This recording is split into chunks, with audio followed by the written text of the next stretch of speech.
Hello and welcome to my channel. आज की इस वीडियो में हम कवर करने वाले हैं some important constitutional amendment acts जो हमारे एग्जाम पॉइंट ऑफ व्यू से बहुत ज़्यादा इम्पॉर्टेंट है। अब बात करें कि जो 9th शेड्यूल है वो हुआ था फर्स्ट कॉन्स्टिट्यूशनल अमेंडमेंट एक्ट 1901 के थ्रू ऐड हुआ था हमारे इंडियन कॉन्स्टिट्यूशन में। ठीक है, नेक्स्ट बात करते हैं हम कि जो 7th कॉन्स्टिट्यूशनल अमेंडमेंट एक्ट आया उससे क्या हुआ, वो किससे रिलेटेड है। So it's related to reorganisation of state on linguistic basis. ठीक है, अब बात करें कि अगर जो 10th हमारा कॉन्स्टिट्यूशनल अमेंडमेंट एक्ट है 1961 में हुआ था ये, तो ये किससे रिलेटेड है। इस एक्ट के थ्रू क्या हुआ था, दादरा एंड नागर हवेली को एज यूनियन टेरिटरी एक्सेप्ट किया गया था। ठीक है, बात करें अगर 12th कॉन्स्टिट्यूशनल अमेंडमेंट एक्ट की जो कि 1962 में हुआ था, तो इसके थ्रू क्या हुआ था, Goa, Daman and Diu as Indian union में इंक्लूड किए गए थे। गोवा एंड दमन एंड दीव जो आइसलैंड है इनको क्या इंडियन यूनियन का पार्ट माना गया था, इसमें इंडियन यूनियन में इंक्लूड किया गया था। अब बात करते हैं 21st अमेंडमेंट एक्ट की जो कि हुआ था 1967 का है।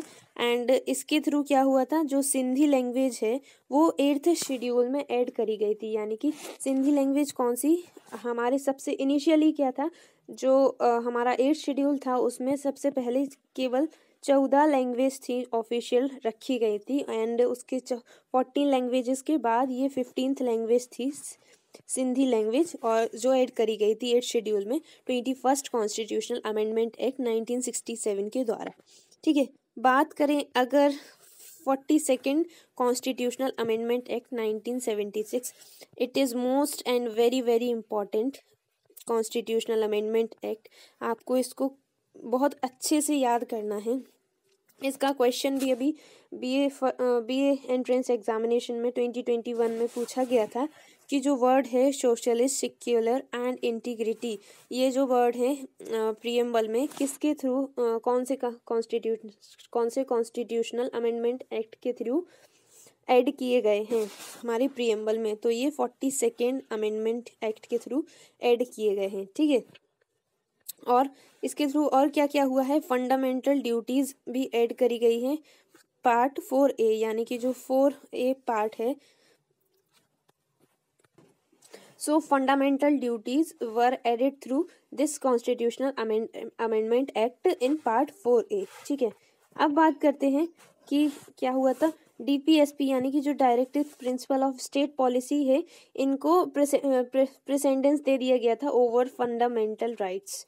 ठीक है, एंड इस अमेंडमेंट के थ्रू एक और चीज़ है, जो tenure of Lok Sabha and state assembly है 1 साल बढ़ा दिया गया था। यानी कि जो वर्किंग ड्यूरेशन है इनकी, जैसे तो इनकी 1 साल बढ़ा दी गई थी। ठीक है, अब बात करें 44th कॉन्स्टिट्यूशनल अमेंडमेंट एक्ट की, जो आया था 1978 और 1979 में तक चला था। ठीक है, और ये भी बहुत ज़्यादा इम्पोर्टेंट है हमारे लिए, क्योंकि यह इस एक्ट ने क्या किया था कि जो राइट टू प्रॉपर्टी है, पहले राइट टू प्रॉपर्टी क्या था, फंडामेंटल राइट में इंक्लूड था, बट इस अमेंडमेंट के थ्रू क्या हुआ, ये जो राइट टू प्रॉपर्टी है इसको कन्वर्ट कर दिया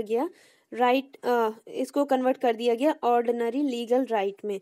ठीक है, और एक अलग से आर्टिकल में पुट कर दिया गया, इसको अलग से एक आर्टिकल की जगह दे दी गई, तो आर्टिकल 300A में राइट टू प्रॉपर्टी है and it is a ordinary legal right now.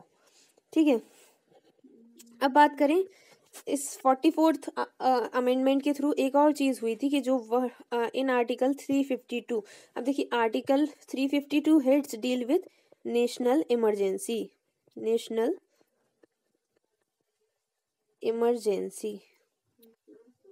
ठीक है, अब इस आर्टिकल से रिलेटेड क्या था, नेशनल इमरजेंसी से रिलेटेड वर्ड है एक इंटरनल डिस्टर्बेंस, तो इस वर्ड को सब्सटीट्यूट करके क्या वर्ड यूज़ किया गया, आर्म्ड रेवेलियन, और ये चेंज आया हमारा 44th अमेंडमेंट एक्ट के थ्रू। ठीक है, अब बात करते हैं 52nd कॉन्स्टिट्यूशनल अमेंडमेंट एक्ट जो कि 1985 का है, और इसके थ्रू क्या हुआ, 10th शेड्यूल वर एडेड, मीन्स जो एंटी डिफेक्शन लॉ वाला शेड्यूल है, जो 10th शेड्यूल है, इसके थ्रू इस 52nd कॉन्स्टिट्यूशनल अमेंडमेंट के थ्रू ऐड किया गया हमारे कॉन्स्टिट्यूशन में।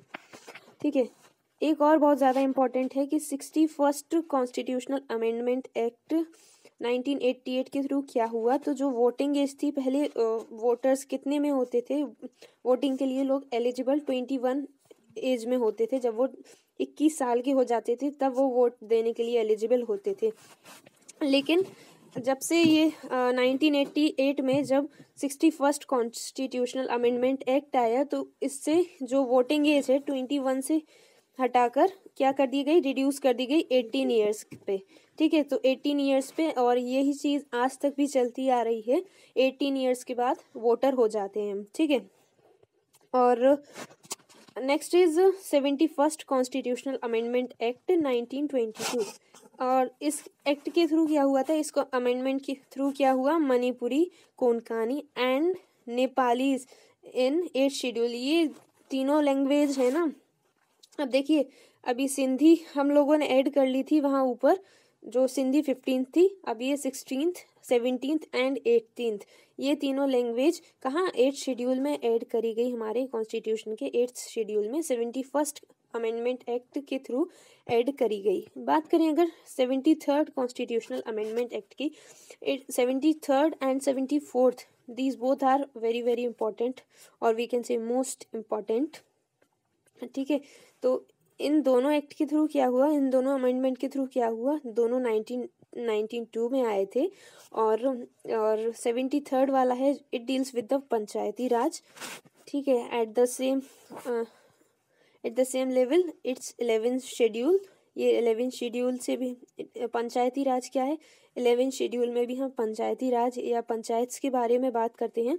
एंड तो इसी 73rd कॉन्स्टिट्यूशनल अमेंडमेंट एक्ट के थ्रू क्या हुआ था, 11th शेड्यूल ऐड हुआ था, और पार्ट 9 हमारे कॉन्स्टिट्यूशन में ऐड हुआ था।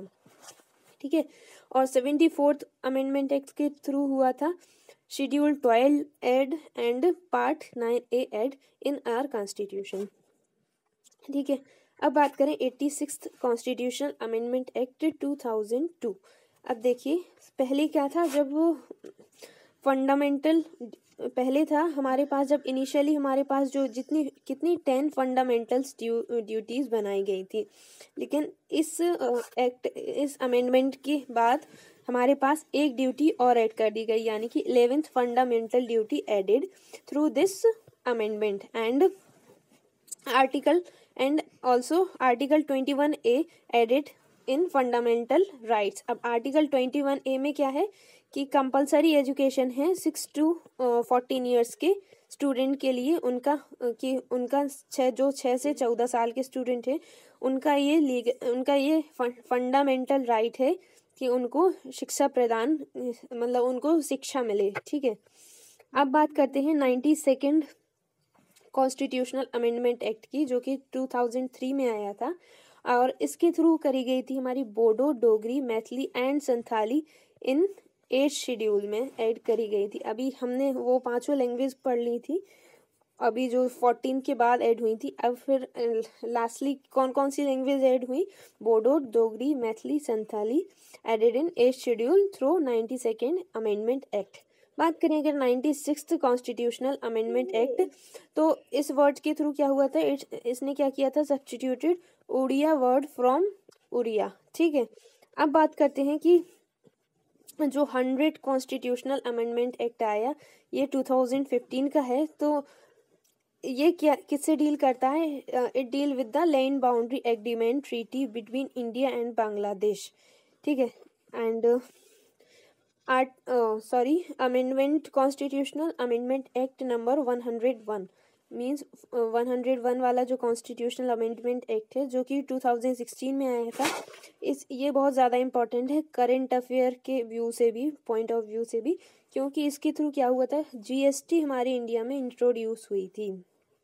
इस कॉन्स्टिट्यूशनल अमेंडमेंट के through means 101 constitutional amendment act के थ्रू हमारी इंडिया में GST इंट्रोड्यूस हुई थी, और 1 जुलाई 2017 को ये क्या लागू कर दी गई थी हमारे इंडिया में। एंड इसी दिन हम क्या करते हैं, जीएसटी डे भी सेलिब्रेट करते हैं। 1 जुलाई 2017 को हम जीएसटी डे सेलिब्रेट करते हैं। ठीक है, last but not the least, it is most important, जो अभी हमारे पास रिसेंटली 2019 में एक 103rd कॉन्स्टिट्यूशनल अमेंडमेंट एक्ट आया था, जिसके थ्रू जो जनरल कैटेगरी वाले हैं या फिर जो इकोनॉमिक वीकर सेक्शन वाले लोग हैं उनके लिए क्या है 10% रिजर्वेशन की सुविधा बना दी गई है।